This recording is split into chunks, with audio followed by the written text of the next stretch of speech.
Hello students, this is online session of class 8th and I am discussing chapter 18 pollution of air and water।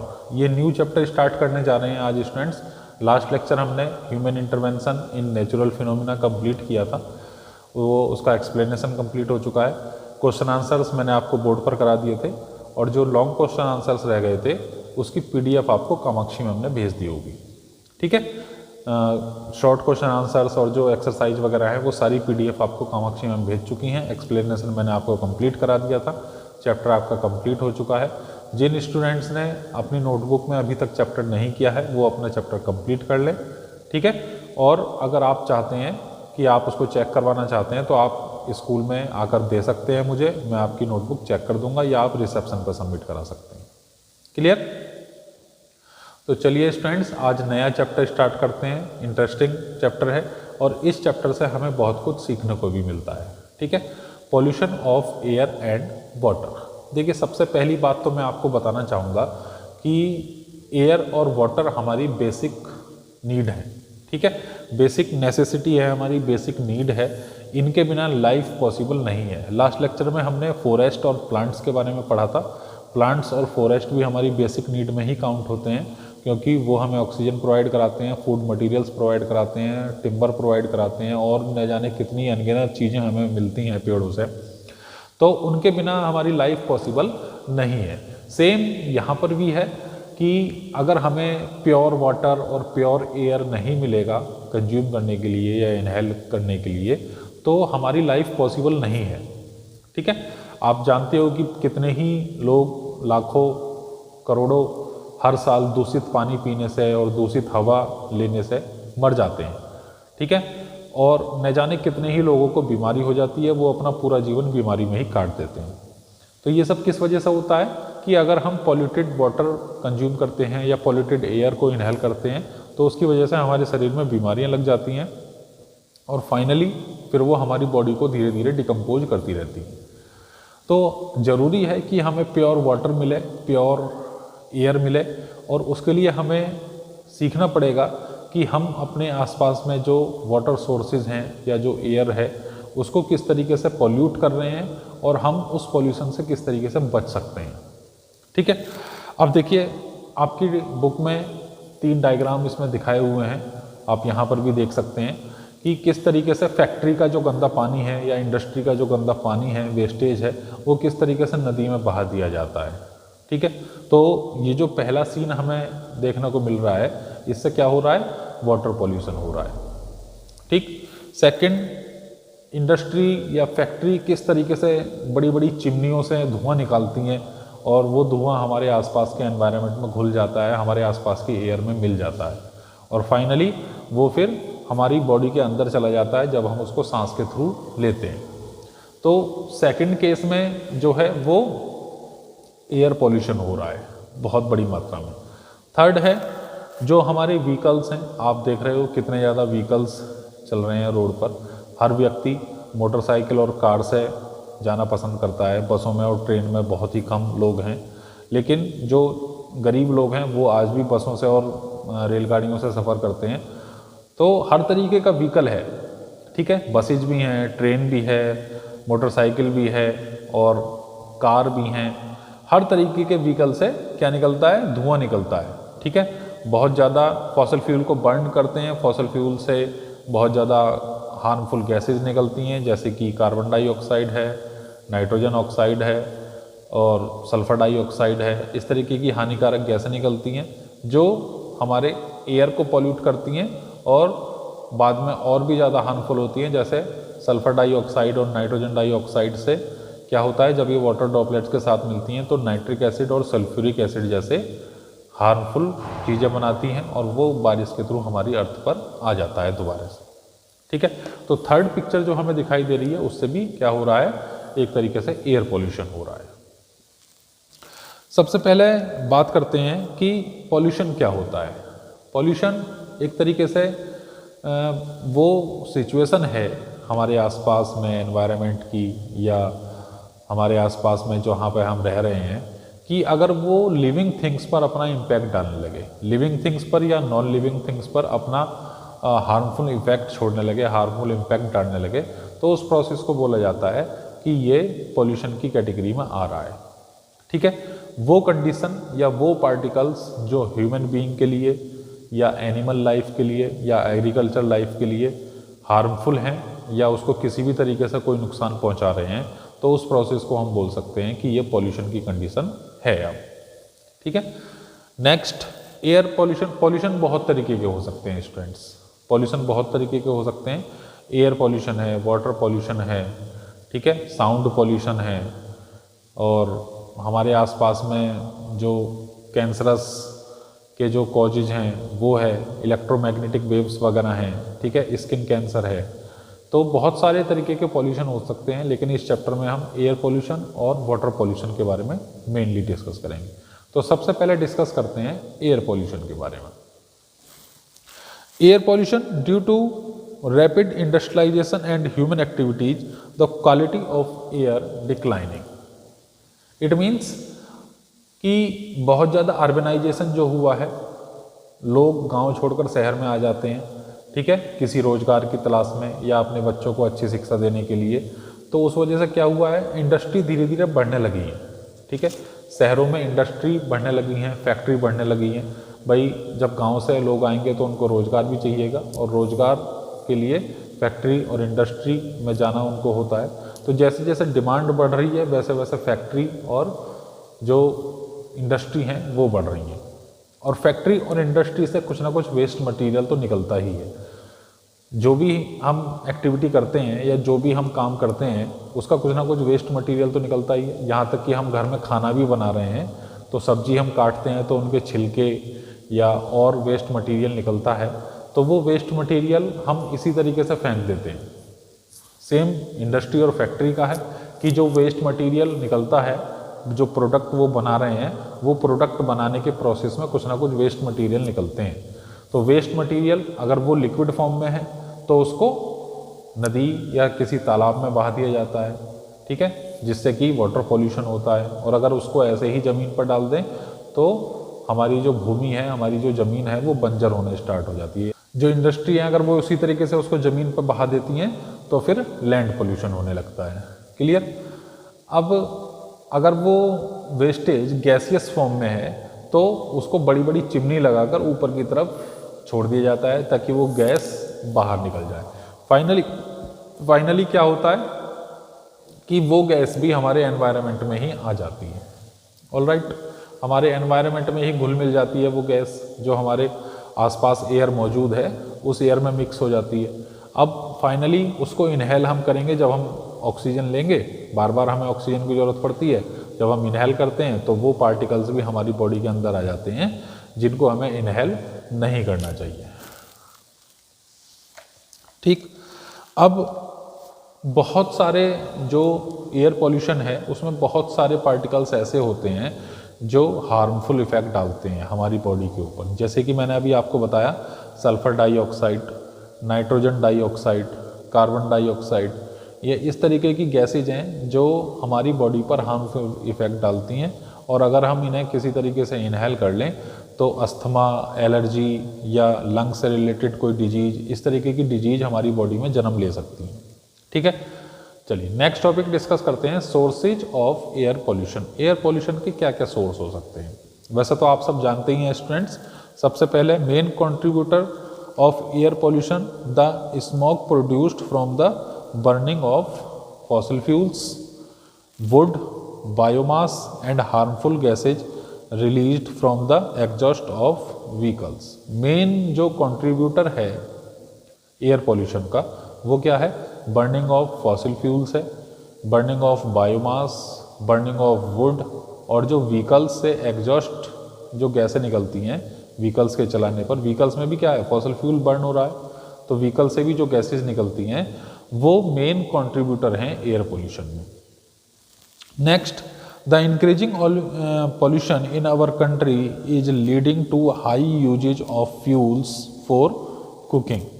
There are millions of homes in rural India where stoves are used for heating water and cooking food. देखिए अभी भी हमारे देश में बहुत गरीबी है, अभी भी हमारे देश में ऐसे गांव हैं जहां एलपीजी की सुविधा नहीं है लोगों के पास। एलपीजी सिलेंडर्स वो यूज नहीं कर पाते हैं, ठीक है, इकोनॉमिकली बहुत ज़्यादा वीक हैं वो, और इस वजह से उनको क्या करना पड़ता है, या तो वो काऊ डंग केक पर डिपेंड होते हैं या फिर वो वुड पर डिपेंड होते हैं अपना खाना बनाने के लिए या और किसी प्रोसेस के लिए। तो काऊ डंग केक इसका मतलब क्या होता है, जो उपले होते हैं, ठीक है, गाय के गोबर से या भैंस के गोबर से जो उपले बनाए जाते हैं वो उनको यूज करने के लिए मजबूर होते हैं क्योंकि एलपीजी की पहुंच उन लोगों तक नहीं है। तो फाइनली जब वो इसको यूज करते हैं अपना खाना बनाने के लिए या पानी गर्म करने के लिए या किसी और प्रोसेस के लिए, तो इन चीज़ों को यूज करने से बहुत ही ज़्यादा धुआं निकलता है, बहुत ही ज़्यादा स्मोक प्रोड्यूस होता है और वो स्मोक हमारे आसपास के एनवायरनमेंट में मिल जाता है, ठीक है। जब भी हम उपले जलाते हैं या जब भी हम लकड़ी जलाते हैं या जब भी हम पराली जलाते हैं, एग्रीकल्चर आपने अखबार में सुना होगा आजकल कि जब किसान खेत को काट लेते हैं या फसल को काट लेते हैं तो उसके बाद में कुछ एग्रीकल्चर वेस्ट बच जाता है जिसको पराली या किसी और लैंग्वेज में उसको कुछ और बुलाते हैं, भूसा वगैरह। तो उसको जब वो बर्न करते हैं पराली को, वो किसी काम का नहीं है, ना तो उसको जानवर खा सकते ना उसको हम अपने यूज में ले सकते, तो उसको बर्न कर दिया जाता है और बर्न करने से बहुत ज़्यादा स्मोक प्रोड्यूस होता है और स्मोक प्रोड्यूस जब होता है तो फाइनली क्या होने लगता है, हमारे आसपास की एयर पॉल्यूटेड होने लगती है। तो ये मेन कंट्रीब्यूटर बताया गया है कि उसमें अगर हम इस तरीके के प्रोसेस कर रहे हैं, हम लकड़ी बर्न कर रहे हैं या हम अपने आसपास के गार्बेज को जला रहे हैं, अपना कूड़ा जला रहे हैं या एग्रीकल्चर वेस्ट को जला रहे हैं, तो इनसे बहुत बड़ी मात्रा में एयर पोल्यूशन क्रिएट हो रहा है। Second, the number of vehicles has been study increasing along with the rapid increase pollution of the country. देखिए डे बाय डे व्हीकल्स की संख्या बढ़ती जा रही है, ठीक है। आप अगर 4-5 साल पहले उठाकर देखो तो इतने ज़्यादा व्हीकल्स नहीं थे, ठीक, कार लोगों के पास नहीं हुआ करती थी, मोटरसाइकिल्स नहीं हुआ करती थी। आज आप देख रहे हो कि हर घर में कार है, हर घर में मोटरसाइकिल है।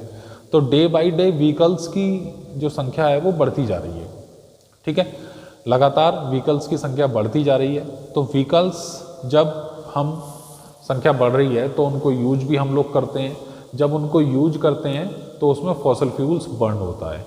जब हम एक प्लेस से दूसरे प्लेस पर जाते हैं with the help of vehicle, तब उसमें क्या होता है, फॉसल फ्यूल डालते हैं और फॉसल फ्यूल बर्न होता है, जैसे कि पेट्रोल या डीजल। तो उस फॉसल फ्यूल को बर्न जब करते हैं तो उससे हार्मफुल गैसेज निकलती हैं, टॉक्सिक गैसेज निकलती हैं, जैसे कि carbon dioxide, sulphur dioxide, nitrogen dioxide. Harmful गैसें हैं, टॉक्सिक गैसें हैं, हमारे एनवायरनमेंट को बहुत ज़्यादा हार्म पहुंचाती हैं, जो लिविंग थिंग्स हैं उनको बहुत ज़्यादा हार्म पहुंचाती हैं। तो साइलेंसर के थ्रू ये गैसेज बाहर निकलती हैं, हमारे एनवायरनमेंट में आती हैं और छोटे छोटे पार्टिकल्स ऐसे होते हैं जो हमें आंखों से दिखाई भी नहीं देते और वो हमारी एनवायरनमेंट में या हमारे एयर में मौजूद होते हैं और एयर पोल्यूशन जैसी चीज़ों को बढ़ाते हैं, एयर पोल्यूशन क्रिएट करते हैं। Third, industrial emission from chimneys, oil refineries and factories are one of the main cause of air pollution. ये भी एक मेन कॉज है एयर पोल्यूशन का। जो फैक्ट्री की चिमनी है, ऑयल रिफाइनरी हैं या जो बड़ी बड़ी इंडस्ट्री हैं, वो प्रोडक्ट अपने बनाती हैं और जो प्रोडक्ट बनाने में जो प्रोसेस होता है उस प्रोसेस में बहुत ज़्यादा वेस्टेज क्रिएट होता है, ठीक है। लिक्विड फॉर्म में होता है, गैसियस फॉर्म में होता है, सॉलिड फॉर्म में होता है, हर तरीके से वेस्टेज बनता है और उस वेस्टेज को ठीक से मैनेज ना करने की बजाय जो इंडस्ट्री हैं या जो रिफाइनरी हैं या जो फैक्ट्री हैं वो उसको इसी तरीके से इधर उधर डिस्ट्रॉय कर देती हैं। जैसे कि अगर लिक्विड है तो उसको किसी नदी तालाब में डाल दिया जाता है, ठीक है, सॉलिड है तो उसको उसी तरीके से डंप कर दिया जाता है, गैसियस है तो उसको चिमनी लगाकर हमारे एनवायरनमेंट में छोड़ दिया जाता है, ठीक है। फाइनली वो फैक्ट्री या इंडस्ट्री ये नहीं सोचती कि फाइनली ये जो पॉल्यूशन है, ये जो पार्टिकल्स हैं, ये लौट फिर कर घूम कर ये हमें ही मिलने वाले हैं, ठीक है। अगर वाटर में मिलेंगे तो वाटर को पोल्यूट करेंगे, एयर में मिलेंगे एयर को पोल्यूट करेंगे और अगर सॉलिड होगा, अगर हम उसको इधर उधर फेंकेंगे तो जो लैंड होगा उसको पोल्यूट करेंगे। क्लियर? तो यहाँ पर जो चिमनीज हैं, बड़ी बड़ी चिमनी आपने देखा होगा जब आप जाते होंगे कहीं पर, तो रास्ते में फैक्ट्री या इंडस्ट्री आप देखते होंगे, बड़ी बड़ी चिमनी से धुआं निकलता है, काला काला धुआं निकलता है, ठीक है। तो वो हमारे एयर की क्वालिटी को ख़राब करता है और जो एयर पोल्यूशन है उसको बढ़ाता है। Next, automobile firms are the main source of gaseous pollutants in cities. Automobiles emit thick smoke that pollutes the air and cause respiratory diseases. यहाँ पर बताया गया है कि जो व्हीकल्स हैं उनसे जो पार्टिकल्स निकलते हैं वो पार्टिकल बहुत माइन्यूट पार्टिकल होते हैं, बहुत छोटे छोटे पार्टिकल्स होते हैं, और वो पार्टिकल्स हमारी बॉडी के अंदर चले जाते हैं, हमारे लंग्स में चले जाते हैं, विंड पाइप में चले जाते हैं, हमारे नाक के थ्रू, हमारे मुंह के थ्रू। जो नाक के बाल हैं वो इतने कैपेबल नहीं है कि वो इन पार्टिकल्स को रोक सकें, ठीक है। इवन जो अच्छी क्वालिटी के मास्क हैं वो भी इन पार्टिकल्स को नहीं रोक सकते, ठीक है।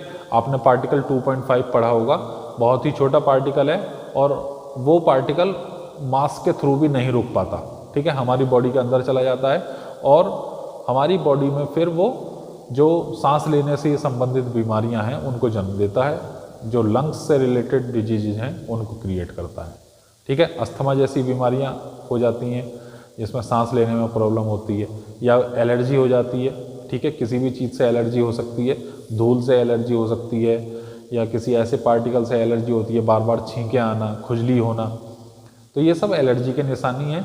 और ये एलर्जी हमें कहाँ से मिली है? जो हमने पॉल्यूटेड एयर को इनहेल किया है।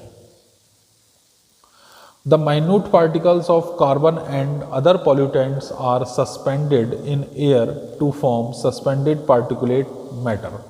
इस फॉर्म को क्या बोला जाता है? जो कार्बन के, सल्फर के, नाइट्रोजन के छोटे छोटे पार्टिकल्स इन व्हीकल से निकलते हैं, इन फैक्ट्रीज से निकलते हैं, इंडस्ट्रीज से निकलते हैं, वो पार्टिकल्स एयर में घूमने लगते हैं। उन पार्टिकल्स को बोला जाता है suspended particulates matter, SPM, suspended particulate matter, SPM. The SPM cause many lung disease. ये जो सस्पेंडेड पार्टिकल्स होते हैं ये बहुत सारी लंग डिजीज को जन्म देते हैं। You must have seen dust deposited on the leaves and stems of plants and trees in the cities. आपने देखा होगा कि जो धूल उड़ती है या जो आसपास में पॉल्यूशन है हमारे आसपास में, आपने देखा होगा ये पेड़ों की पत्तियों पर जम जाता है। पेड़ों की पत्तियां किस तरीके से धूल में हो जाती हैं, उनके ऊपर धूल जम जाती है। तो यही हालत हमारी भी होती है जब हम बार बार सांस लेते रहते हैं, सांस लेते रहते हैं। ये पार्टिकल्स क्या होते हैं? हमारे विंड पाइप में और हमारे लंग्स में चिपक जाते हैं और हमारे लंग्स को और हमारे विंड पाइप को, या जो हमारा इंटरनल सिस्टम है उस सिस्टम को ख़राब करने लगते हैं, ठीक है। फाइनली क्या होता है? आदमी बीमार पड़ने लगता है और फिर वो डॉक्टर्स के क्लिनिक के चक्कर लगाने लगता है। Next, carbon monoxide. Carbon monoxide एक बहुत हार्मफुल इफेक्ट है। Is produced mainly due to the incomplete combustion of fuels. The sources of carbon monoxide is burning of wood, oil at home and in factories. Carbon monoxide भी एक cause है air pollution का, और ये mainly किससे जन्म लेता है? जब हम लकड़ी को जलाते हैं, जब हम ऑयल को जलाते हैं, या जब हम कोयले को जलाते हैं। मेनली जब हम कोयला बर्न करते हैं तो कार्बन मोनोऑक्साइड जैसी हार्मफुल गैसेज निकलती हैं। और ये क्या होता है? जब हम किसी भी मटेरियल को आधा जलाते हैं, इनकम्प्लीट कंबसन ऑफ फ्यूल, जब वो इनकम्प्लीट कंबसन ऑफ फ्यूल की जैसी कंडीशन होती है तो वहाँ पर कार्बन मोनोऑक्साइड जैसी गैस निकलती है। कार्बन मोनोऑक्साइड एक तरीके की दम घोटने वाली गैस है, ठीक है। कार्बन मोनोऑक्साइड क्या है? एक तरीके से दम घोटने वाली गैस है। आपने सुना होगा कि रात को कमरा बंद कर कर उसमें अंगीठी जलाकर हमें नहीं सोना चाहिए, क्योंकि जब हम अंगीठी जलाते हैं, ये पुराने टाइम की बातें हो गई, जब अंगीठी हम जलाते हैं तो कोयले से क्या होता है? कार्बन मोनोऑक्साइड गैस निकलती है, और अगर कमरा बंद है हमारा तो कार्बन मोनोऑक्साइड वहाँ पर इंक्रीज होती रहेगी और जो ऑक्सीजन का लेवल है वो डाउन होता रहेगा। कमरा बंद होने की वजह से कार्बन मोनोऑक्साइड बढ़ती रहेगी और जो ऑक्सीजन है उसका लेवल कम होता रहेगा। लेवल इतना कम हो जाता है कि ऑक्सीजन नहीं मिल पाती प्रॉपर वहाँ पर जो व्यक्ति सो रहे हैं, और तो उनका दम घुटने लगता है, ठीक है, बार बार उनको कार्बन मोनोऑक्साइड मिल रही है, कार्बन मोनोऑक्साइड मिल रही है, तो उनको दम घुटने जैसी फीलिंग होती है और वहाँ पर कई ऐसे केसेज भी हुए हैं कि उनकी डेथ भी हो सकती है। ठीक, तो कार्बन मोनोऑक्साइड एक दम घोटने वाली गैस है, इसको बिल्कुल भी बंद कमरों में इस तरीके से अगर आप कोयले वगैरह का यूज कर रहे हैं तो आपके आसपास में जगह प्रॉपर खुली हुई होनी चाहिए, बंद कमरों में कभी भी इस गैस का यूज ना करें।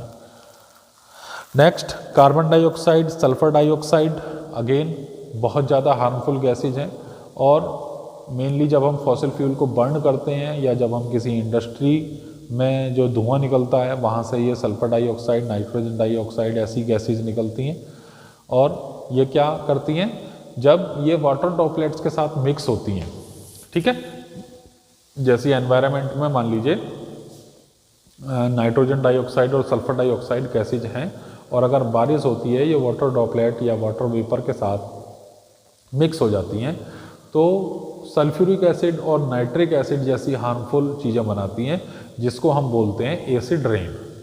ठीक है, ये वापस से हमारी अर्थ पर आएंगी और क्या क्रिएट करेंगी, एसिड रेन क्रिएट करेंगी।